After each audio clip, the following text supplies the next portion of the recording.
विभागीय railway manager यांनी train यायच्या आधी पुलगाव रेल्वे स्थानक कर्मचाऱ्याला उद्घोषणाचे आदेश देऊन सुद्धा त्यांच्या आदेशाची पायमल्ली करताना पुलगाव रेल्वे विभागाचे कर्मचारी सर्रास दिसून येतात। याची प्रचिती आज पाहायला मिळाली असून 22 ऑगस्ट रोजी सकाळी 9 वाजता गाडी क्रमांक 12809 मुंबई हावडा सुपरफास्ट एक्सप्रेस नेहमीप्रमाणे प्लॅटफॉर्म नंबर 2 वर येते। त्याचप्रमाणे PNR 8521 2467 55 या तिकीटवर पुलगाववरून रायपूर करिता प्रवासासाठी पुलगाव स्टेशनवर आले। मात्र गाडी येण्यापर्यंत बुकिंग विभाग कडून गाडीची कोच पोझिशनची उद्घोषणा करण्यात न आल्यामुळे प्रवास करणाऱ्या प्रवासीला समोरपासून मागे धावत जावे लागले। शेवटी रेल्वे सुरू झाल्यामुळे धावपळ करत मोठ्या मुश्किलीने रेल्वेमध्ये प्रवेश करता आला। मोबाईल ॲपवर जे कोच पोझिशन दाखवत होते ते चुकीचे ठरले।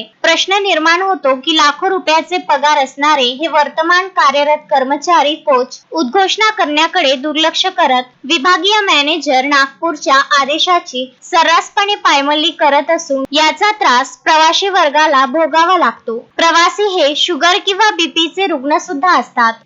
अशी परिस्थिती निर्माण झाल्यावर प्रवाशांचा जीव दगावण्याची शक्यता नाकारता येत नाही। याकडे रेल्वे प्रशासनाने लक्ष देऊन जबाबदार कर्मचाऱ्यांवर कार्यवाही करतील का याकडे सर्वांचे लक्ष लागले आहे। अश्विन शहा, विदर्भ न्यूज, पुलगाव।